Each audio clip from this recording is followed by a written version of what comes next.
that is a program that I am incredibly proud of. And then the next step, though, is back to one of the earlier questions. We continue to lose great teachers to the salaries that can be offered in the larger school districts of St. Louis and Kansas City. So we need to continue to work our way up in competitive salaries. Thank you. So Chris hit right on the head. As a black or brown student, when you are in a classroom where your teacher looks just like you are more likely to succeed. You're more likely to end up finishing and graduating from high school. The teachers that we have now, we have to support them. If you talk to some of them, there is a climate that they feel it's real. There's a climate in the school district where they feel as though they're not appreciated. And I would say most teachers feel like they're not appreciated. But those black and brown teachers, they're feeling it, I'll tell you. So how do you retain them? How do you recruit them?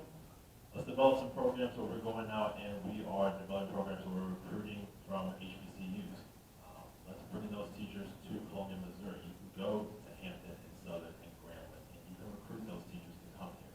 But the first thing you have to do is actually change the climate so that when they get here, they want to stay here. Salaries and benefits are highly important, but that climate, you can pay somebody as much money as you got in your pocket. But if the climate's not right, then I don't want to stay here because I don't feel appreciated. I may feel threatened. I may feel as though you don't want me here, so I'm going to go somewhere else. So the first step is creating that climate of inclusiveness and equity so that our teachers remain here.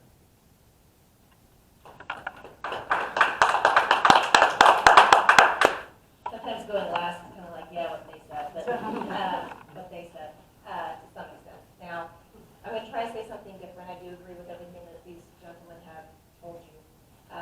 I do think that the implementation and pursuit of the Grow Your Own program within Columbia Public Schools is an opportunity for us to identify others, our own, who can be effective educators and who can fill the roles that we so desperately need to be filled by people of color.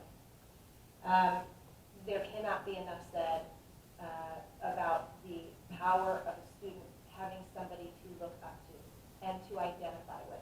Not just somebody who they like or who's in a position to teach them or lead them, but someone they can identify with and they can see themselves in that person. As a board member, do I understand the importance of facilitating the achievement of those that we already have? Absolutely. It's a lot harder to replace than it is to cultivate the success of those that you have. I do think that it's important that the environment is one of mutual respect, of inclusiveness, and of diversity. It's what makes us all unique and what makes us individually powerful and together incredibly powerful. When you look at the dynamics just on a statewide basis, there are 4 superintendents of color in the state of Missouri. 4. Did we come up with that? We were talking about that this morning. There are 5. That's not very many. And that's at the top. That's at the top. That has to change all the way down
board member. Our budget right up there too. But just because there's so much emotion and community that's built up in those attendance areas. When we change attendance areas as a board, I never approach that lightly, but at the same time, we want to make sure that we're doing it equitably. To the question of how do we address the sense of community and family? When we do this, in my time on the board, so I don't want to speak as an individual, not as a board,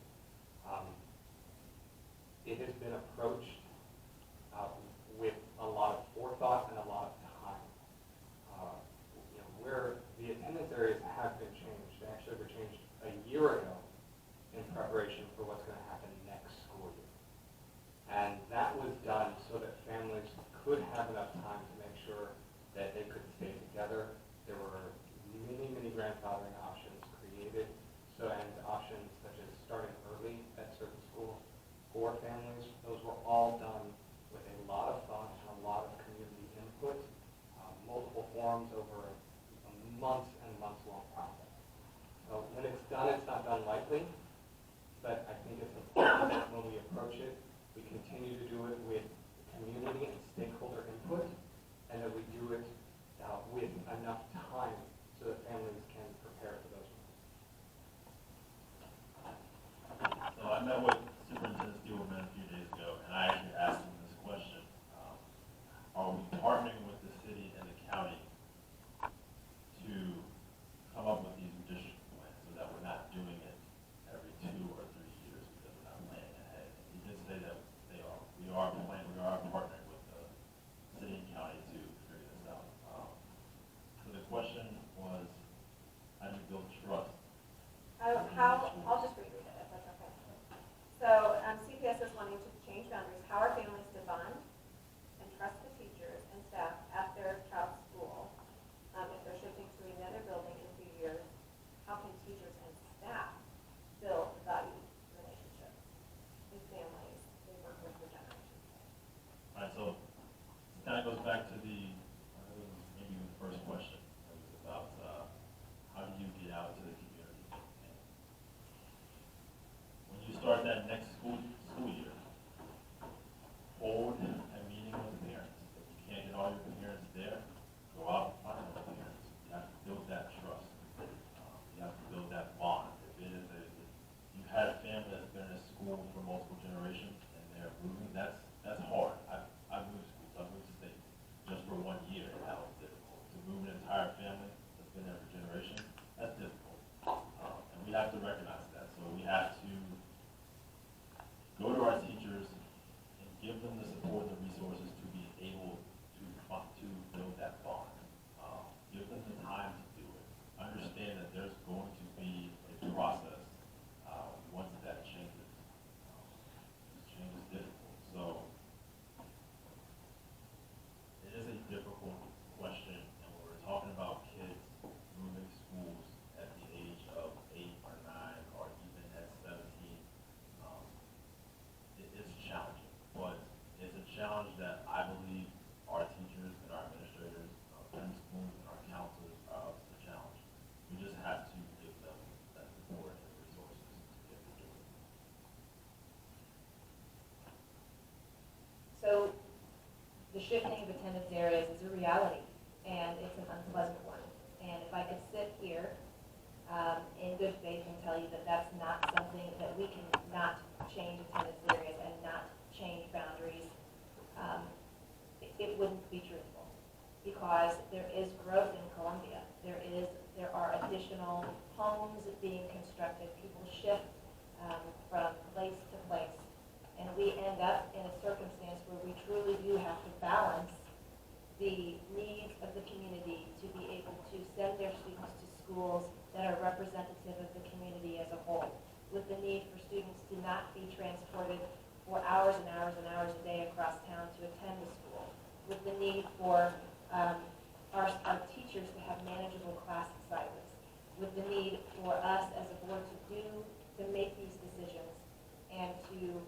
address these issues with compassion and understanding of how deeply it affects every single family and every single teacher when there is a change in those attendance areas.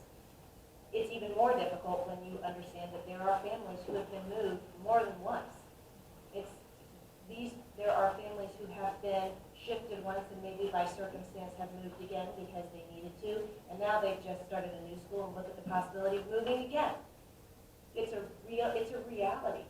It is one that we do know about.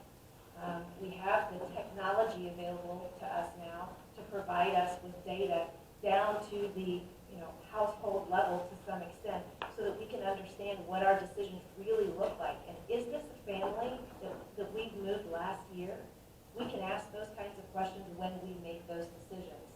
But in a community such as Columbia that has not been built to its maximum, we aren't in a completely urbanized area, it is a spread out school district, you are going to see changes in terms of the concentration of enrollment at various schools that has to be managed in a compassionate way.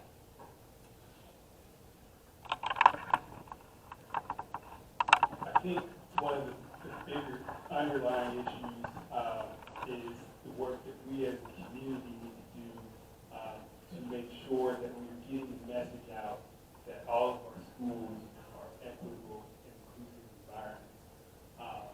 We need to do the work to make sure the schools are that way. We need to do the work as a community to make sure that when new community members come, they don't feel like they have to live in this particular place because they feel like the school is better than another one. While we do that work, it's good that the board is working with the stakeholders, working with community members, working with educators to try to answer these tough decisions when it comes to redistricting boundary lines. And so I think we need to continue that work until we get to that spot where community believes all schools are great. But while we're doing that, we also have to provide space for exceptions. When we do these redistricting, we have situations where siblings are going to different schools. We have situations where, legitimate situations where kids should be in the schools that they were before the district changed. We need to provide space for those exceptions and opportunities for those families to continue in the environments that they're used to. Another question from the audience. CPS is moving to SRG. What is your understanding of SRG? How will you support your schools in implementing SRG? And how are you going to support parents' understanding of the new grade for process? I'm not going to say what SRG is.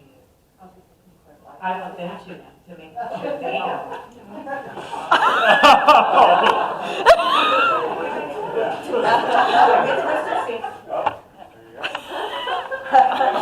Just for the sake of what were the three parts of that question? Yeah, so you can think about what SRG is. Oh, I know what SRG is. What is your understanding of SRG? All right. How will you support your school in implementing SRG?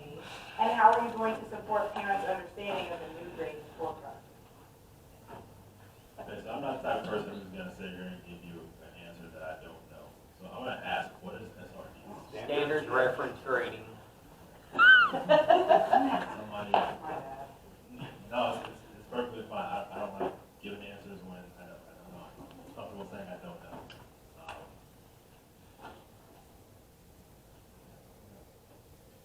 Yeah, I'm gonna say I don't know. I have to get back to it. I have to do some research. The audience is hungry. Wasn't nice. All right, so it is standard reference grading. To some, it seems like that might be a bad word or a string of words, but essentially, my understanding of standard reference grading is to, starting with the curriculum, ensuring that the materials and the information that is being taught to the students aligns with the standards that are set by the state to meet.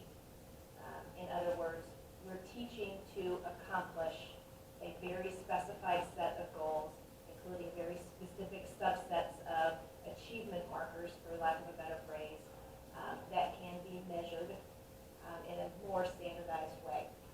I think the intent of standard reference grading is to ensure that we're judging, if you will, our students' achievement based on the standards that we are seeking to accomplish for them.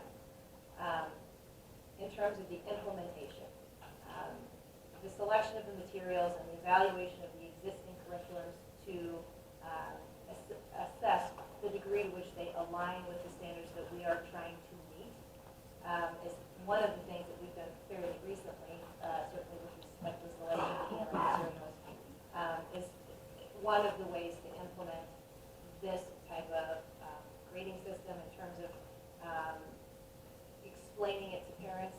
It's hard enough for me to explain to myself, but I think the simplest way to convey this system to parents is to do so really in parent-teacher conferences and to explain what it is that you're sending home with your kids. I know that's a lot harder than it sounds, like, well, just tell them, you know.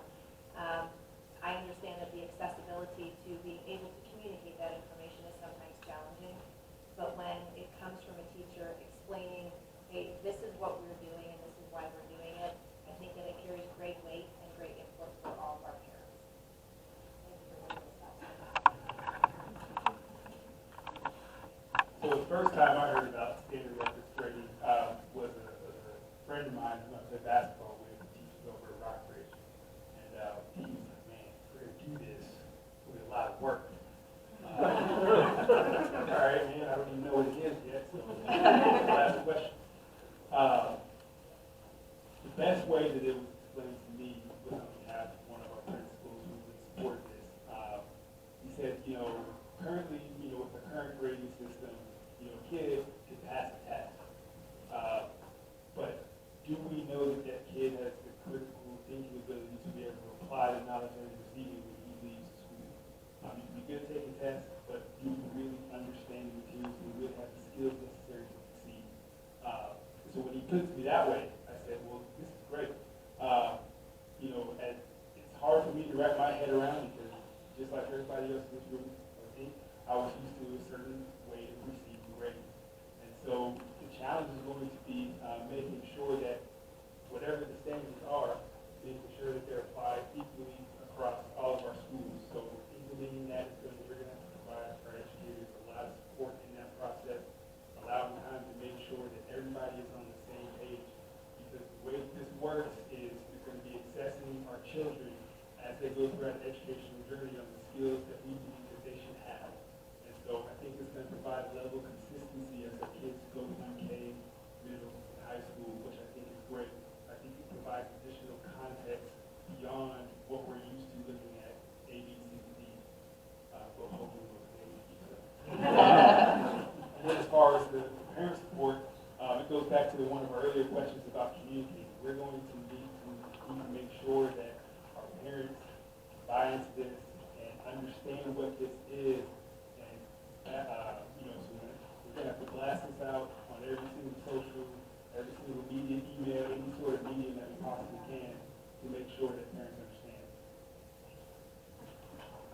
So standard reference grading. You follow me on Twitter or the Instagram or the Facebook, which just is the Instagram is over there.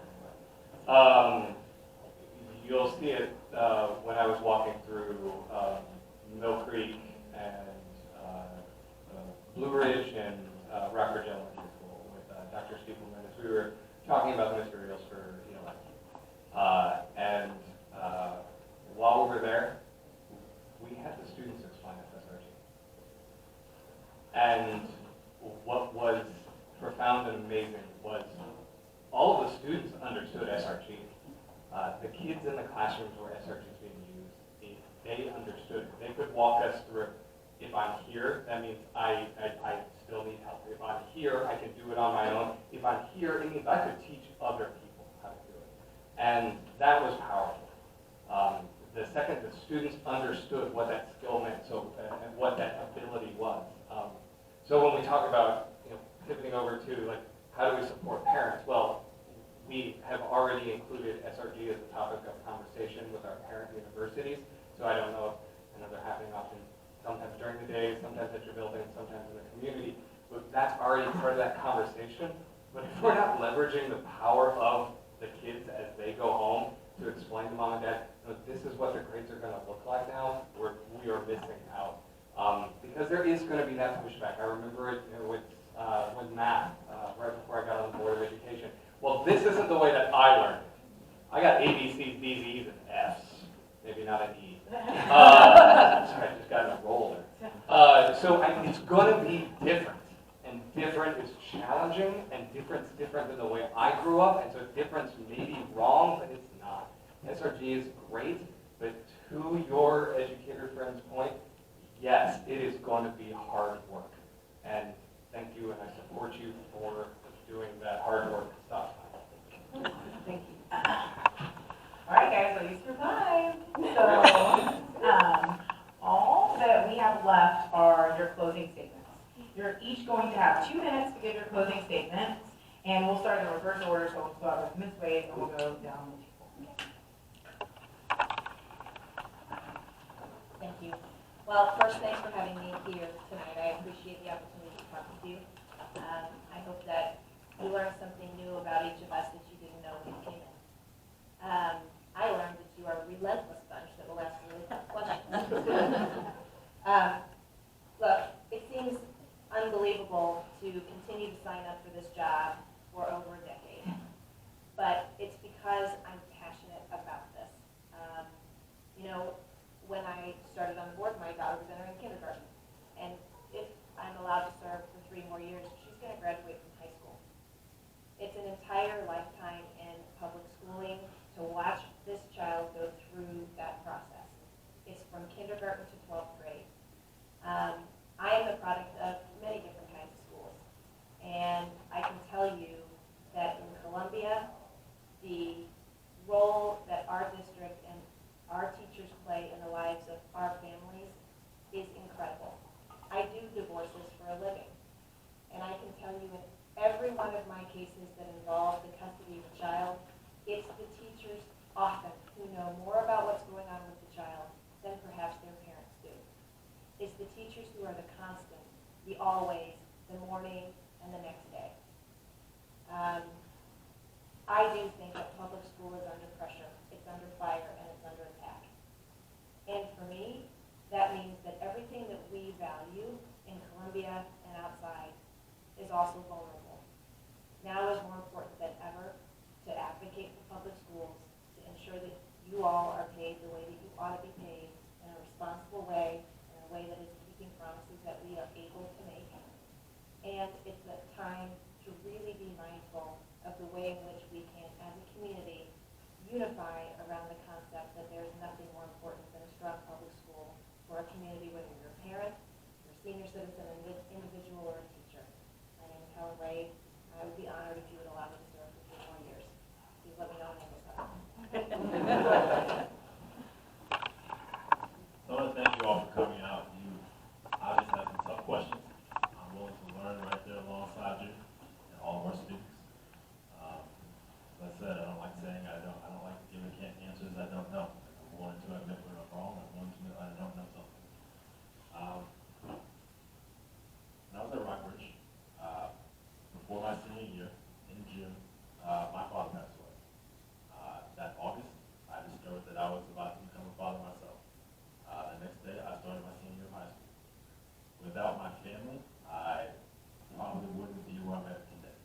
Without the teachers and the counselors at Rockbridge, I probably wouldn't have finished.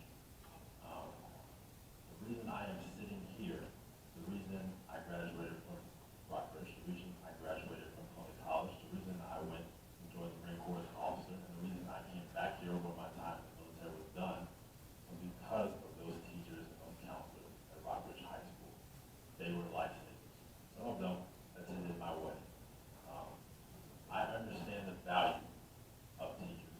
I have an 80-year-old grandmother in Columbia, South Carolina, who still teaches high school to this day because she understands the value of education. I don't know how she does it, but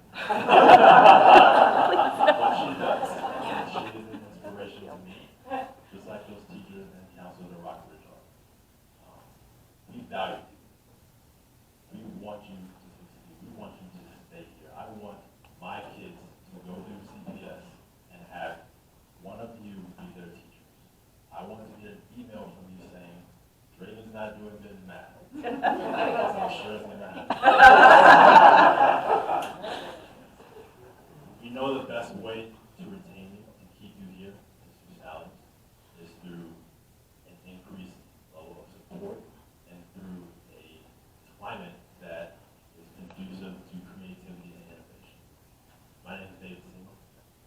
too would like to vote on it, so. I think we kind of messed up the introduction, so I'm going to retcon a little bit of this. I grew up here in Columbia, and the Columbia Public Schools were absolutely a part of my success. There are people in this room who are part of that. They may or may not be willing to admit it at this moment. You know who you are, and I thank you, and I'm sorry. Because I know I wasn't a great student. For 10 years, I've been on the Board of Education, and I'm very proud of the work I've done. It hasn't been easy. I came onto the Board of Education at a pretty challenging time for the board. We were going through some issues with curriculum. We were entering into a pretty bad economic situation, and the first 2 years I was on the board, we were dealing with salary freezes and layoffs. It was hard. Over the past 10 years, we've recovered from that. We're on a path. We're increasing salaries. We've recovered frozen steps. And we have a 5-year vision to make sure that this district is financially sound so that even if we have another economic downturn, a future board, if they stay on the right track, they're not going to be in a situation where they're having to make decisions like freezing teacher salaries. I never want that to happen again. I have a bunch of things that I'm proud of, and accomplishments and growth and getting rid of trailers. And then there's a number on here that I wrote down that I noticed that our graduation rate was 81% when I got on the Board of Education. It's now 92, pushing 92. That is, I'm sorry, 90. It is pushing 90. So I'm not sure I can do that. That's not something I can take credit for. That's something that the people in this room, the other teachers, you guys deserve credit for. And I thank you for that. So, I'm Jonathan. I love you, brother. Thank everybody for coming out tonight, and thank you for the challenging questions. I think those are the exact type of questions that we need to ask, and those are the exact type of